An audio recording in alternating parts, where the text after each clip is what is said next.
Hi everyone, this video is about the microbial genetics.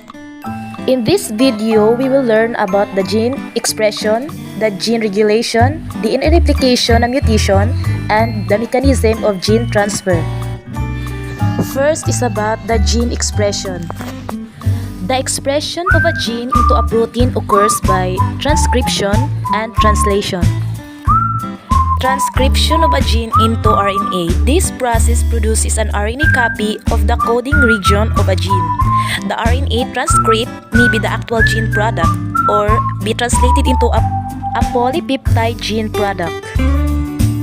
The translation of mRNA transcript into polypeptide. It is accomplished by ribosomes with the help of tRNA. Now, this is the figure that shows the overview of transcription.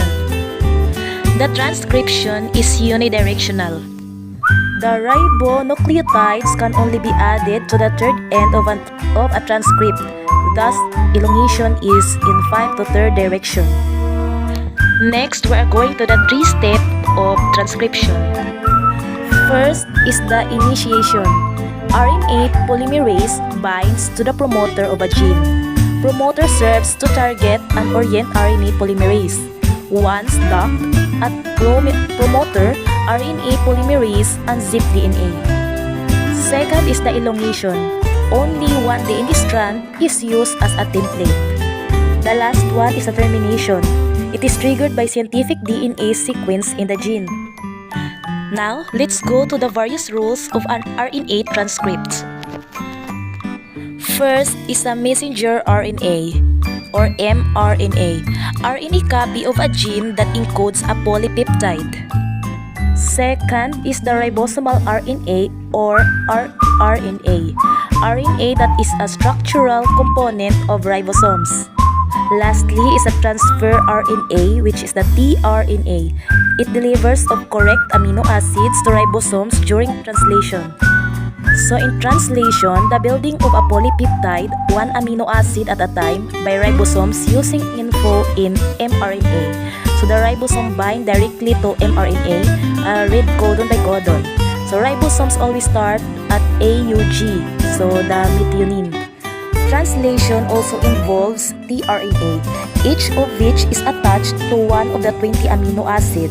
Ribosomes match the right tRNA with the right codon in the mRNA, then add its AA to the growing protein. In this illustration, I will show you step by step about the translation.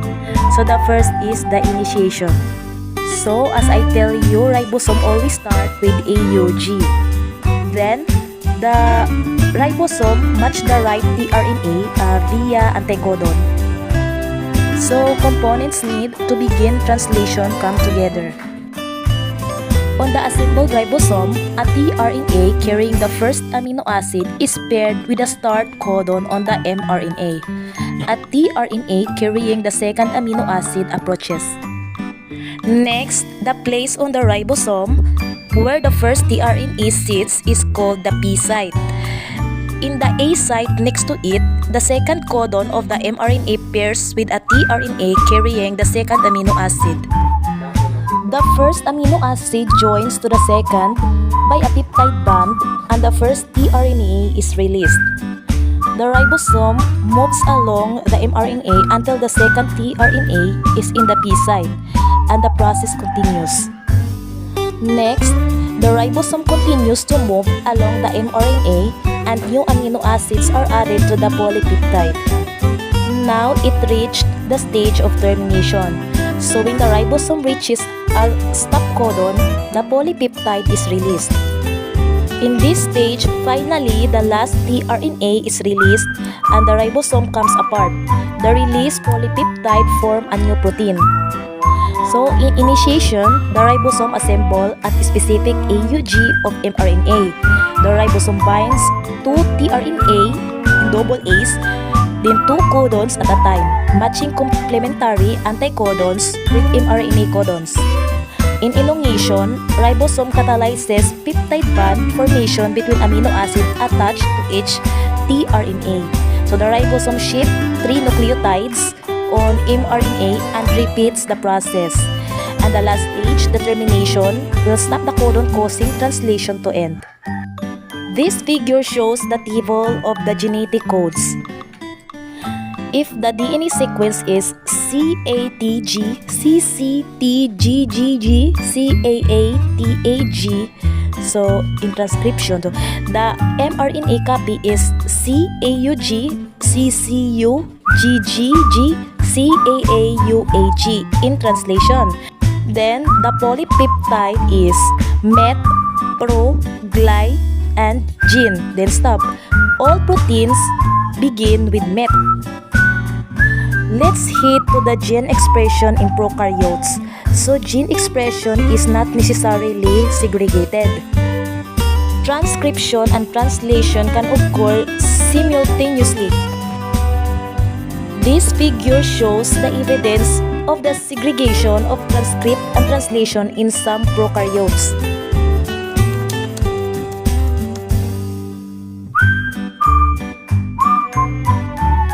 This figure shows the gene expression in eukaryotes. This figure also shows the splicing of eukaryotic transcripts.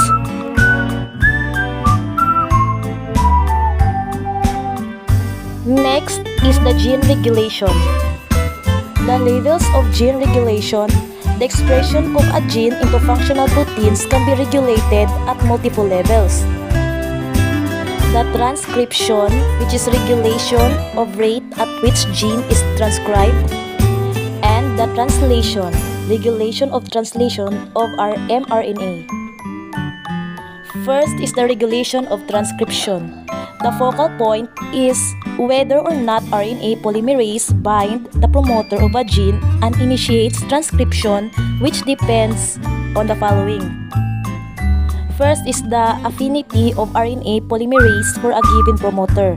Some promoters are strong and bind RNA polymerase with high affinity. Some promoters are weak and bind RNA polymerase with low affinity, requiring help from special proteins called transcription factors. The strength of a promoter depends on its sequence. The second one is the influence of proteins, collectively referred to as a transcription factors. So proteins that help RNA polymerase bind a promoter, or referred to as the activators. Then protein that inhibit or prevent RNA polymerase from binding a promoter, referred to as repressors or the inhibitors. Then the level of various repressor and activators of transcription depend on the cellular environment, which does determine which genes are on and off. So let's see how this works in gene involved with the lactose metabolism in E. coli.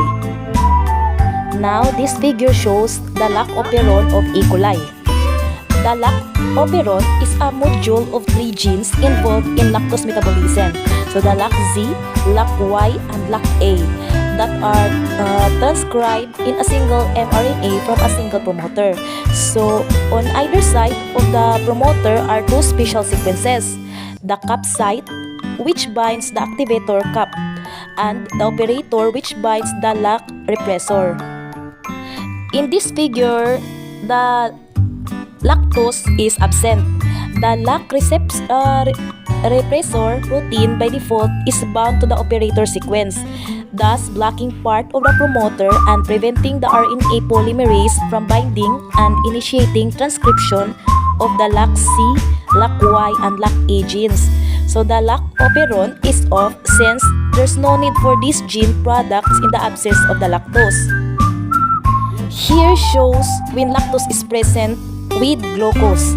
So lactose binds to the lac repressor, including a change in shape that prevents its binding the operator sequence.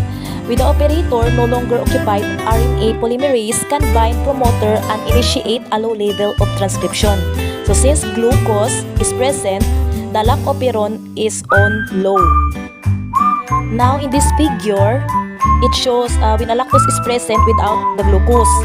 Then the lac repressor is bound by lactose and inactive, and the low glucose level activate cap a transcriptional activator which bind the cap site and enhances binding of RNA polymerase to the promoter. So since lactose is a much more important source of energy, in the absence of glucose, the lack of operon is on high. Let's proceed to the DNA replication and mutation. This illustration shows how the DNA replicate. Both strands serve as a template. Synthesis is always a 5 to 3. Leading strand synthesis is continuous. Lagging strand synthesis is discontinuous. Each new DNA fragment requires an RNA primer. DNA synthesis cannot begin without a primer to add to.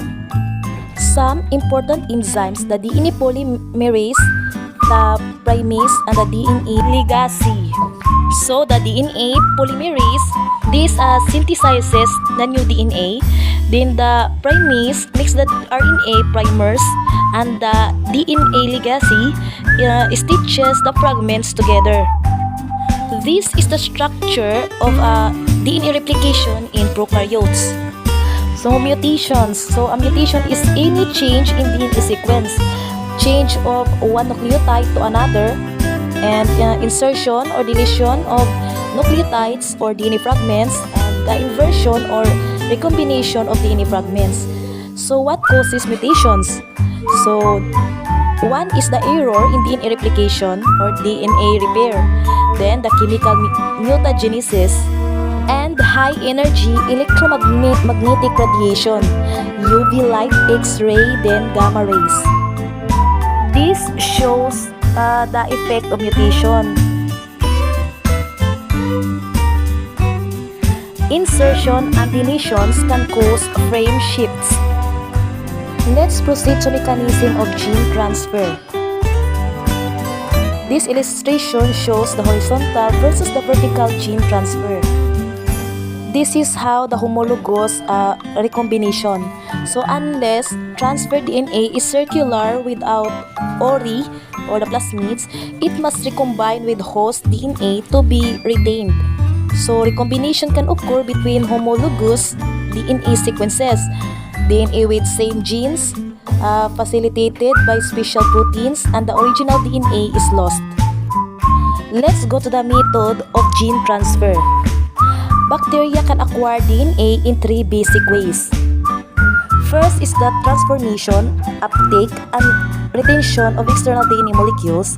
Then the second is the conjugation, the direct transfer of DNA from one bacterium to another. And lastly is transduction, the transfer of DNA between the bacteria by a virus. In transformation, under the right conditions, bacteria can take in external DNA fragments or plasmids by transformation. So the DNA binding proteins transfer external DNA across cell envelope. Then the homologous recombination can then occur. Bacterial cells capable of transformation are referred to as competent. And now this is the Griffith's transformation experiment. This figure shows the 4 different cells of mice. The first is the pathogenic strain, then the harmless R strain, the heat-killed pathogenic cell, and the mixed harmless and heat-killed pathogenic cells.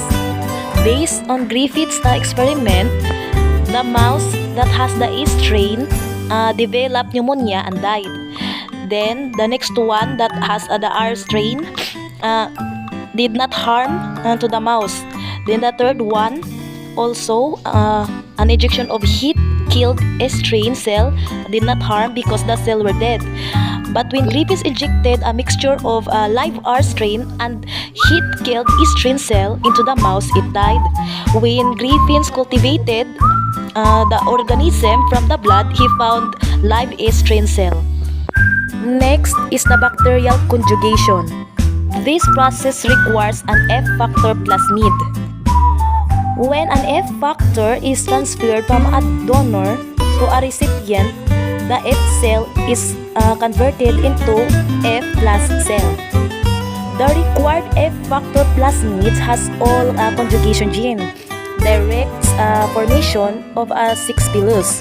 Single DNA strand produced by DNA replication is transferred to F cell through the 6 pilus. Recipient produces second strand. This figure is the HFR conjugation. If a factor plasmid is inserted into host chromosome, this will result in the transfer of the inter-DNA complex. So, recipient can incorporate donor cell genes by recombination. Also, useful for mapping bacterial genes based on the rate of transfer. Next is a transduction. A virus particle can transfer DNA fragments from one host cell to another followed by recombination. So this requires a virus to be packaged with bacterial DNA by mistake. That's all for today. Thank you for watching.